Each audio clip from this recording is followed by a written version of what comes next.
So welcome everyone. Good to be here. And so today's topic is how to practice meditation. Very basic, very simple topic. Very often we think it's like some sort of method that you need to follow. You receive some teachings, you read some books about it, and then you go about and you start your practice and you kind of repeat what you have learned. Then doubts arise, am I doing it right? And then you receive some more feedback, you read some more, you listen some more, and so forth. So it goes on like this usual. And very often in the beginning a big problem is doubts that we have in our practice. And what is a very widespread attitude in the West is to be looking for kind of an instant solution to my current problem. I have a problem right now and I want to know how to fix that problem. And this is part of the problem, really.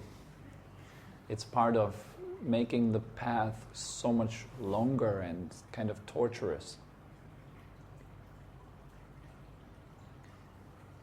When it all boils down to really just recognizing that we see directly here and now the way it is. We see that there is doubt, for example. What should I do? I don't know, I'm feeling stuck. Here's my problem, I'm stuck in my practice. I don't know how to go further. And that there is doubt, and it's pretty much enough to really see it. So there is this kind of little saying which goes, the seeing is the doing.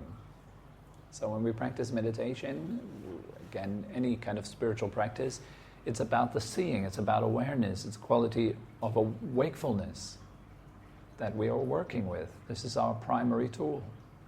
It's not so much about, excuse me, it's not so much about trying to create something. It's more about looking at creations or looking at yourself, understanding something by deeply looking into it. As we just did in this meditation practice, you can, for example, look at your thoughts. And if you directly look at them, you will realize that your thoughts vanish, they dissolve. You might have seen that. If you, for example, right now, you can still do that while I talk. You can look at your thoughts, any thought that comes up, whatever. Anything is fine, anything works. And then you look right into the center of that thought. See if you can find its center, and you'll notice that the thought fades. It dissolves.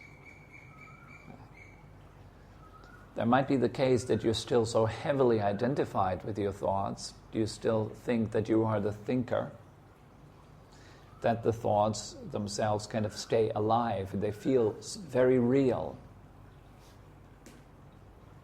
Like I've often given this example of a movie. When you're watching a movie, the movie can feel very real. So real that you cry, that you're tense up in your seat. I mean, you can look at yourself while you're watching a movie. You can observe that. Very often there's a whole lot of tension in the body. There's a whole lot of kind of grasping at the movie as if it was something real. And the results, of course, are real reactions in the body because the brain cannot distinguish from something being just a fiction or imagined or something being actual fact reality. So the brain kind of works. It creates a stress response, for example, if there's a chase in the movie.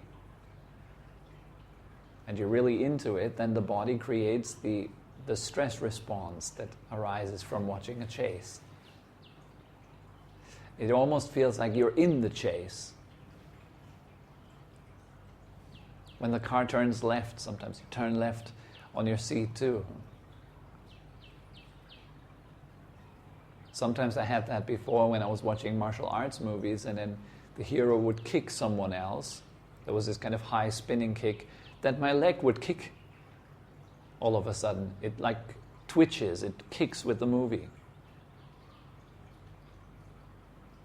is really identified with what is going on, even goes up to the physical level. So when it comes down to practicing the path of meditation, then this is the major problem. We are identified, we are stuck in stuff, in objects, in movies, whether that are thought movies, emotional movies, movies that are surrounding us like other people. That we're constantly getting stuck in our ideas about ourselves, where we are at, how much longer it's going to take, whether we are doing it right or not. I'm stuck, I feel stuck, I don't know what's going on, I have doubts, how do I solve this one? I'm often getting tired. Why do I get tired? How does it come? I'm sleeping enough at night. We are fully identified with those thoughts. We feel as if we were the thinker. But is that really true?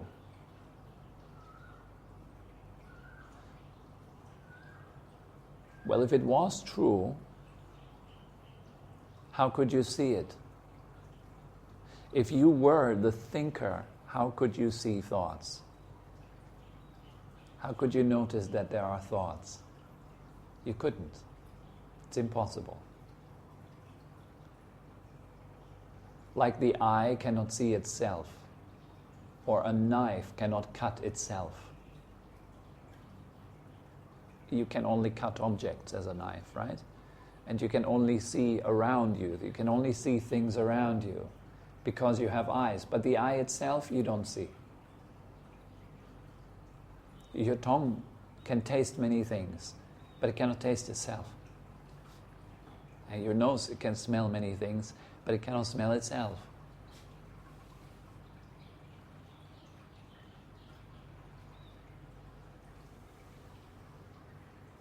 Like that. It's the same thing with our mind, really. The story plays out, me and my life story. And as long as you don't know that it's just a story that actually appears to you as an observing witness, then you are identified with that story. It means that you feel that, first of all, this story is absolutely real, and that your perceptions are absolutely real. And you wouldn't have any idea that this story is appearing to you. It doesn't feel like, oh, I can see my thoughts. It feels more like, where are my thoughts? I don't see them. But you're thinking that right then, in this moment. You're thinking, oh, where are my thoughts? I cannot see them.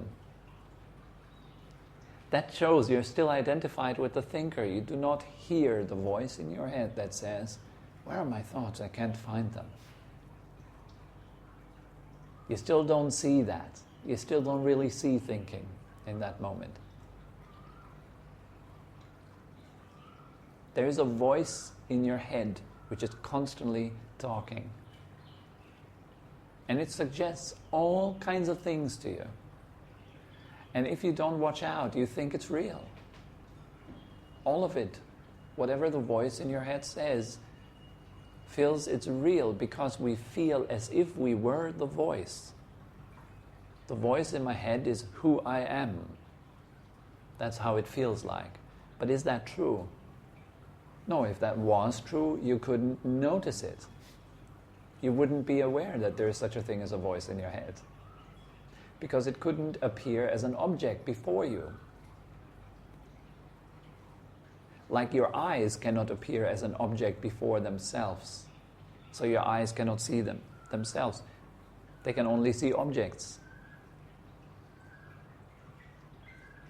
If you are your eye, you are the seer, then that is sufficient. Everything else will appear to you. That's what we're talking about. Appearances, things that appear, that keep appearing to us. Sound, smell, taste, touch, thought, emotions, feelings, all that kind of stuff. It can appear to you. It appears to you.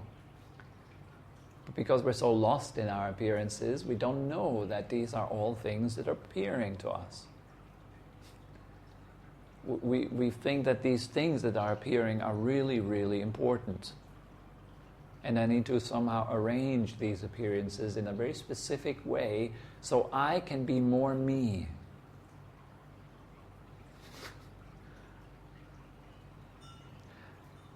We argue with other people, we feel, all right, I cannot be me enough because you are you too much. That's all we say. We don't like what other people do, what they say, how they behave. And we start to argue, I cannot be at peace because you are in my way. I cannot be at peace because circumstances prevent me from being at peace. And what might these circumstances be? Well, thought, emotion, feelings, people, the world, everything. These are circumstances. And so how to practice? Well, it's all about this. It's all about recognizing the seeing.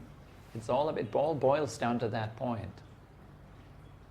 And whatever we do, whether we're practicing good behavior, abandoning negative behavior, whether it is practicing to stabilize the mind,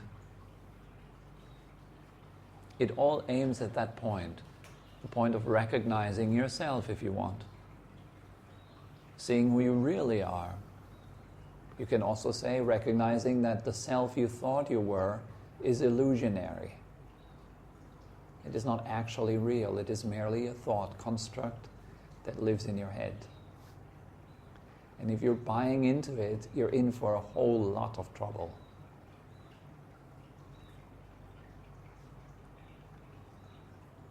For many people, it's kind of surprising even to know that there's such a thing as a voice in your head that constantly talks. That's for many people an entry point to meditation practice.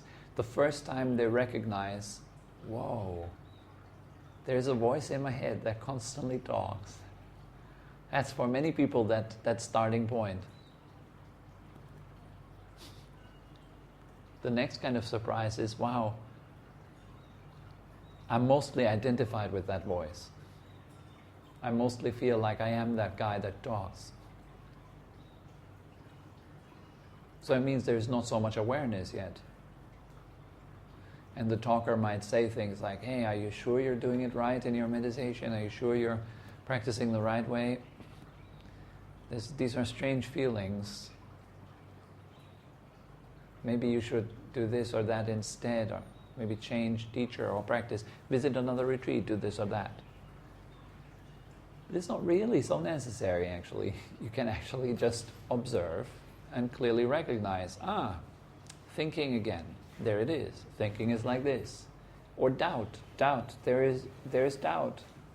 Not knowing what to do. Well, not knowing what to do is like this. There's nothing to do about it. You don't have to change not knowing what to do into knowing what to do. It is enough to clearly see not knowing what to do. It's part of human existence. Sometimes we don't know what to do.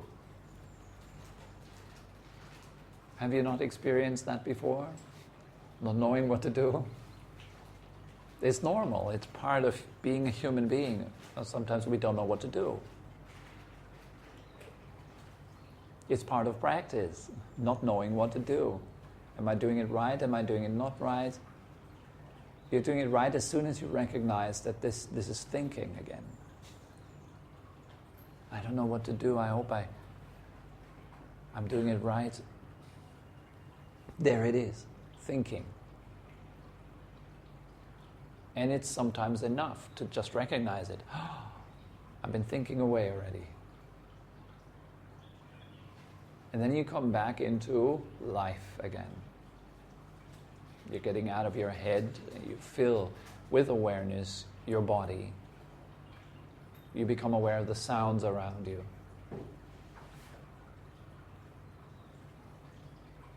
Just being here, recognizing that you're already here. There's not a moment when you are going to be more you later. It doesn't matter what you want to add on to yourself, what you want to retain. It doesn't matter. All these things don't matter. It's not about adding on stuff to you. That's not going to solve the problem. My relationship, it might be much better if my wife would do what I would like her to do, or if she would behave in a way that seems more pleasing to me, if she was more calm, more forgiving, if she would meditate more. I'd be happy if my husband was a bit less neurotic and more thankful. He should write a few more SMS to me. I just started this morning. Just these kind of complaints we have in relationships, right? We're looking for ourselves in other people. How does that work? You can't find yourself there. All you can find is trouble. Up and down, up and down, up and down, change. That's all we can find. We're looking around us. No matter where we look, all we can find is change. We're looking into the future. What do we find? Well, coffins. Gravestones. That sort of thing. We're looking into the past. What do we find? Well, dead moments again. Moments that have died, that are gone. So where can you find life? In 10 minutes? In 20 minutes? In 10 years? Or was life? Was it something before that happened to you and you missed it maybe?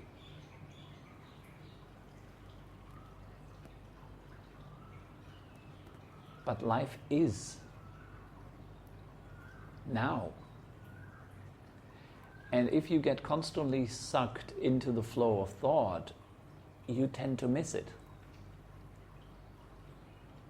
If you get sucked into the flow of doubt, you tend to miss the point. So we need to come into this moment, right now somehow.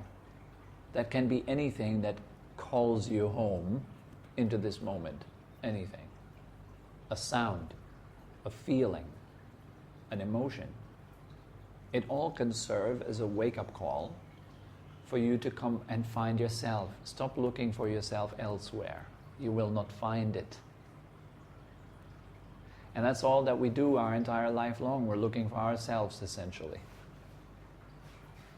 And we assume that if we add a few more things, or cut a few things away, then we can finally be more ourselves. That's the kind of the root job of ego. It keeps you busy all the time, always looking for itself. Where am I? Where am I?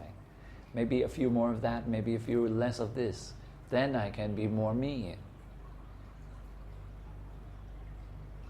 And I say to my wife, well, if you were not like that, I could be more me. That's all it is. It's a search for self. And if you recognize that, I'm talking about the true self, if you want. In some traditions you call it the true self, your center point, just awareness, pure consciousness. You can call it whatever you want. It's all about this aware quality, which has no location, which is independent of time, which is not bound up with anything, which is not bound up with objects. It is free from the world. If you want to call that the real self, if you want to call it God, if you want to call it pure consciousness, primordial wakefulness or awareness, it doesn't really matter so much. The wording is not that important. What's important is the experience of that, and how we work on ourselves so that this experience comes into existence and becomes a reality for us, and not just a kind of a romantic vision. that I hope one day I'll be there and I look through this final awareness and primordial, and then I'll be blissful forever after. We're looking for that. It is thinking again. We're looking for ourselves in the future. Will we be there? No. Have we been there? No. Are we there now? Well, yes, something is here right now, isn't there? Something is here and it is awake. And a whole lot of stuff appears to it. Sounds, smells, thoughts.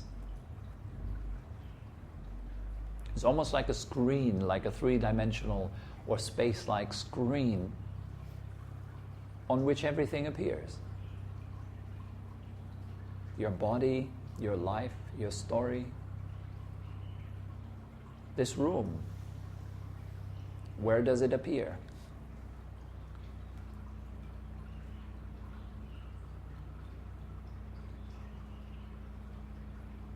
Your thoughts, your emotions, where do they appear? We're usually so invested in our doubts, our questions, our thought systems, that we do not ask that question, well, where does all that appear? Where does all that converge and come together? You say, I have an emotion. Well, where does this emotion appear? Where is it seen? What is it that sees it? What is it that knows? Oh, there is an emotion. Can you know that one too? Can you be aware of that one too? Can you recognize that you are aware? Can you taste it right now? There is no other time other than now. If we're waiting for something to happen, maybe you're having another thought right now. Well, after this meditation session, I'm going to sit down and work it all out. That's another thought, isn't it? Right there. That's your opportunity right now. Come home. Are you not already here? Are you not here now? Isn't that undeniable? Are you conscious? Can you recognize that facet of you, your experience? Can you recognize the experiencer? The seer, the perceiver.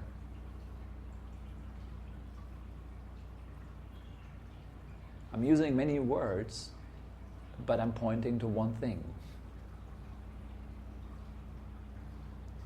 Because I tend to do that. This is all I ever do. I come and sit here every week and I'm pointing to the same thing in many different ways. Hopefully, one of those ways kind of stimulates a little insight within you that goes like, oh, wow, I'm conscious. I didn't notice that before. I was so lost in objects and thoughts and emotions and stuff of life, story of future and past, that I didn't notice that I was here, now, awake, aware.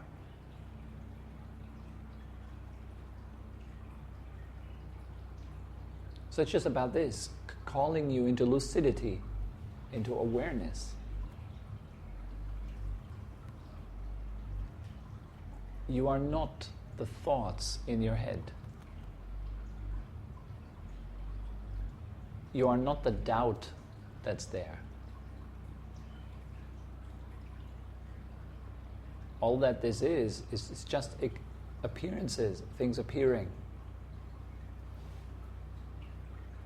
To come back to the movie example, all these things do appear on a movie screen, right? And if you're watching in the theater, you're watching a movie, and you recognize, wow, there's a whole lot of stuff going on, a whole lot of action appearing on the screen. But we do not notice the screen, right? You don't see the screen itself. And take it even back a step further. You don't recognize the one looking at the screen or the movie. That's what I'm asking of you right now. You might see like some sort of screen, you might see some sort of movie going on. Well, there's emotions, there is basically experiencing all the time. Right now there is experiencing, and it has a certain taste right now, doesn't it?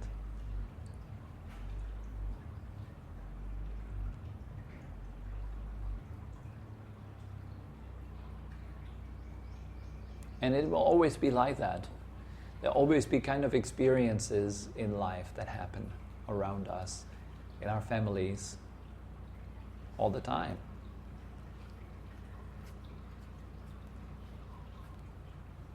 There'll be good health. There'll be bad health.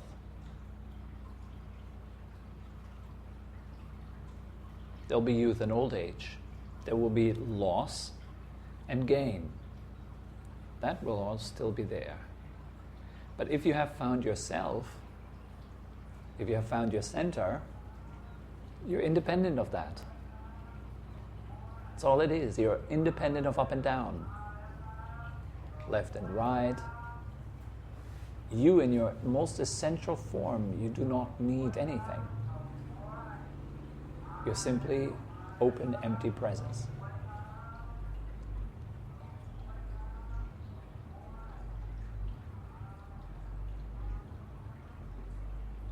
Just like that. And if you can sense that right now,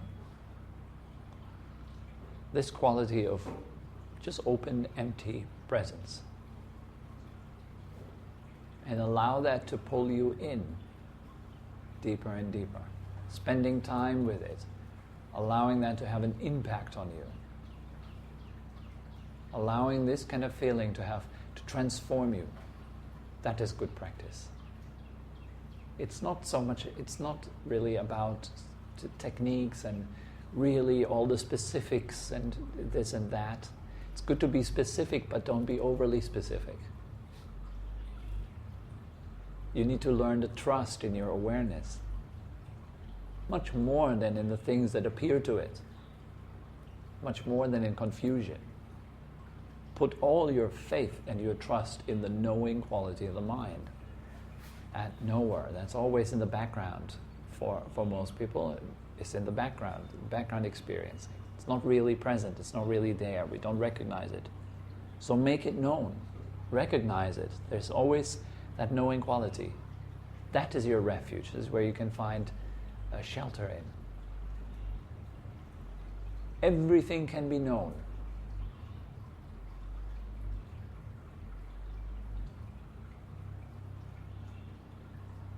If you want to take it a step further, you will recognize that everything that appears is of one nature with where it appears. Of one nature. I'm not saying it is one with where it appears, but it is one nature. It is empty. There's nothing really there to be found. Almost like a dream.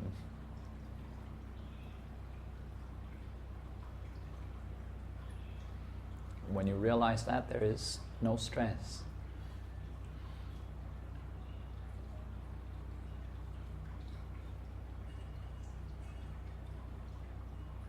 This body, this life, this mind.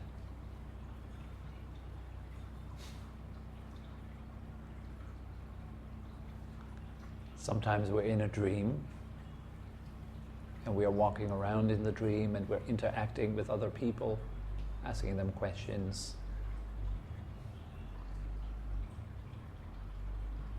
Maybe having trouble with them, arguing with them. And we do not recognize that both the dreamer and what is dreamt up are one nature.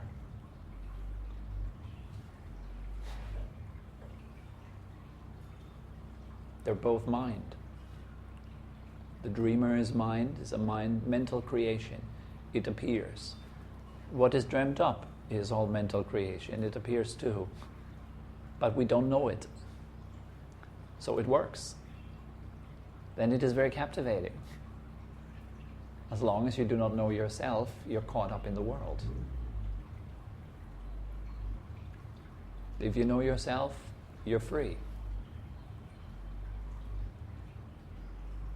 I'm not talking about some self-attributes, I'm talking about something much deeper. So the Buddha had it figured out quite nicely. He wasn't talking about the self. He was talking about, mostly, he was talking about emptiness. Nothing really there.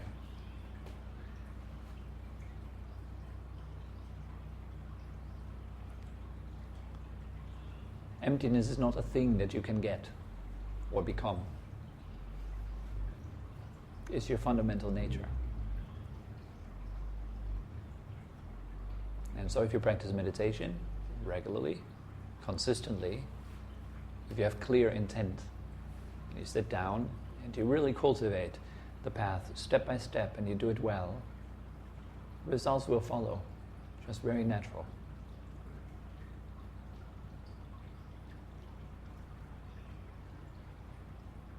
So trust in awareness, cultivate the path well, and keep the contact with a group of people who practice the same thing and your teacher. That's it. You do that well, everything will go its path. And insight is unavoidable. You can't go around it. Okay. So that's pretty much all that comes to mind for today.